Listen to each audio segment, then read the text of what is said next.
Hello folks, this is Singin' Toad, and today what I'd like to talk about is sort of a comparison video, a very informal comparison video between the Morakniv Garberg and the Joker Ember, and more importantly, why I decided to replace the Morakniv Garberg as my main kind of camp bushcraft type knife, or woodscrafting.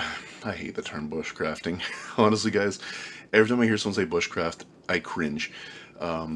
Maybe I'll do a video someday where I talk about why I hate that term, and I think it is so overrated. But woodscrafting knife is the term I would like to use today to describe these two knives, because they're both excellent at that.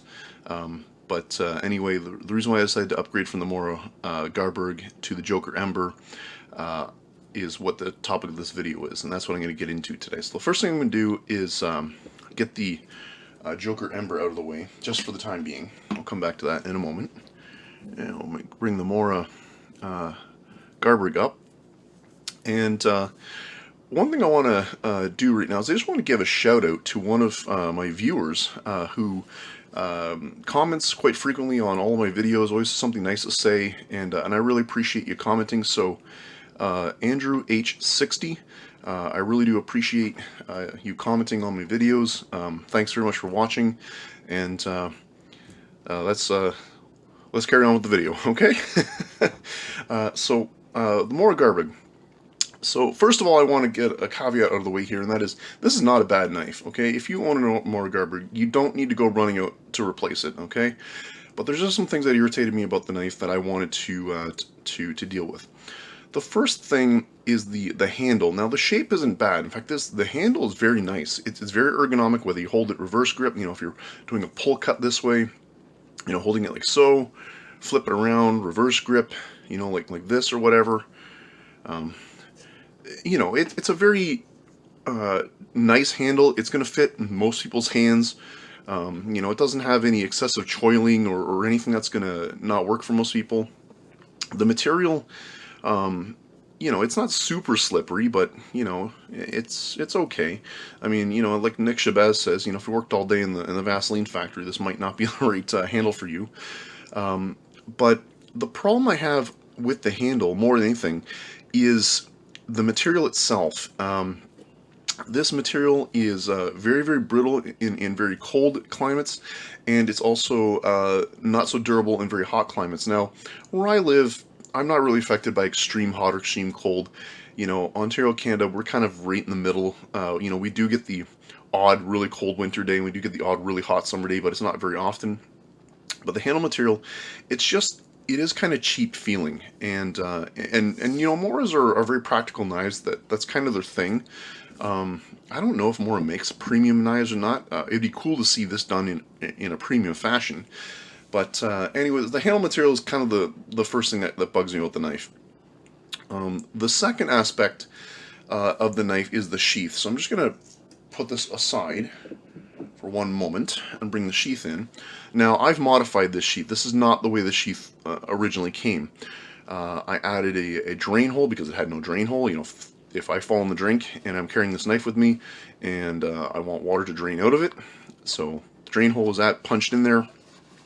This used to have like an overflap thing that's button snapped into here. It was super annoying. Every time I draw the knife out, this flap would be flapping around. I'd either have to reclose it and then, you know, reopen it to put the knife back in. It also came up a lot higher, and it was awkward, and I didn't like it. So I cut it off, and I molded, I wet formed it to make it like a friction fit. And I flattened this out a little bit so that it stays more against my side a lot better. Mora against my side a lot better. See what I did there? Okay, enough with the, the bad puns. I'll try to keep those on the down low for the rest of the video. But yeah, so the sheath just... And I don't hate what I've done here, but it's just... I don't know, I'm still not fully happy with it. Bringing the knife back in, the last thing that I have with this knife is the price point, and that is when I bought this knife a few years ago now, I paid about 100 Canadian dollars for it. And I mean, there are other knives in the same price range, you know, within a few dollars, like Joker, for example, that are better than it, or knives that are half as much money, like the Condor Pterosaur, for literally half as much money. So again, I'm not saying it's a bad knife, but I just feel like your money is better spent in other places, unless you really, really want the Morakniv Garberg. Does also come, now this is the stainless version. I don't know how well if the camera will show that.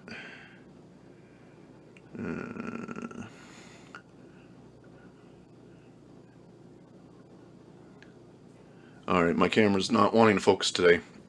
It does say stainless, and I understand that it is 14C28N, or some version of that is what Mora uses for their stainless.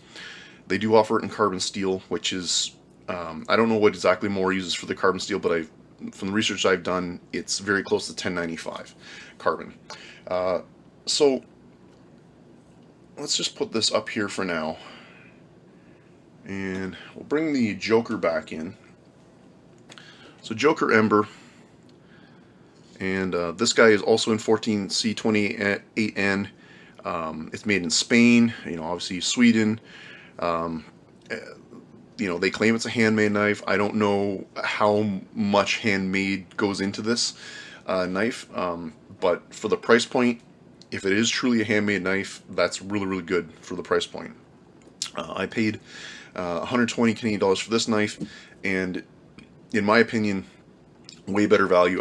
I'm much more happy spending this money on this knife than the 100 I spent on that one. I feel this knife here should be like 60, 70 Canadian dollars max, and that'd be a more fair price for the Morakniv Garberg, where this guy here at 120 is quite fair for what you're getting.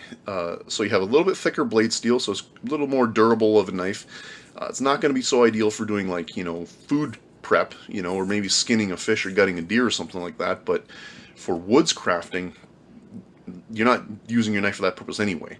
And I have other knives, like my Canadian belt knife, that are better at doing, wild game processing than using this, and both those come with me on any type of a trip. But, first and foremost, the handle.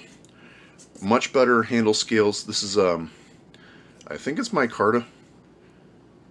Micarta G10. I forget what the handle scales are made from, but feels very good in the hand. Still a little on the slippery side. Okay, again, agreeing with Nick Shabazz on that one. If you work all day in the Vaseline factory, this may not be the greatest option for you. But the ergos on it are great. It just feels great in the hand. Again, it doesn't like the Garberg. It doesn't have any aggressive jimping or anything. It's going to fit a lot of people's hands. Okay.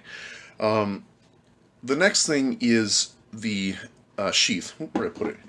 And this is the big thing for the Joker. Okay, now just so you know, Joker does offer this knife with two different versions of the sheath. You can get the sheath with the ferro rod, like what I have, and without. Okay, but they both are a dangler style sheath. Also, there's many different versions of the Ember, different blade grinds, different materials. There's carbon steel. There's different versions of stainless. With Mora, you got basically two options. With the Joker Ember, there's several options, okay, that I saw on Amazon.ca when I ordered this knife several months ago. So the sheath, very well made, very thick, very durable sheath, dangler style sheath. This is removable, and this is super handy because if you're carrying your knife on your person and then you want to take the knife off, I can just take this belt clip off here, loop off, without having to take my belt off, and that's very, very handy if you're in and out of a car or vehicle, throughout your day. Obviously, the fire steel, which I think, is a great thing to have. So, the sheath is just so much better, and last, but, to mention about the Garberg, the value, the $120 I paid for this, like I already mentioned, I think is well worth the money. The Morakniv Garberg, the bottom line is I just feel it's overpriced. And guys, here, I want to make something very, very clear. I'm not saying the Morakniv Garberg is a bad knife. It isn't, okay? Please don't hate on me for saying what I said. But that's my honest opinion. That's what I honestly feel. So that's why I upgraded to the Joker Ember, because to me it's just a better all-around knife and package as a complete and total package. Okay, so anyways, folks, that's really all I have to say about that. Thanks very much for watching. Singing Toad signing out.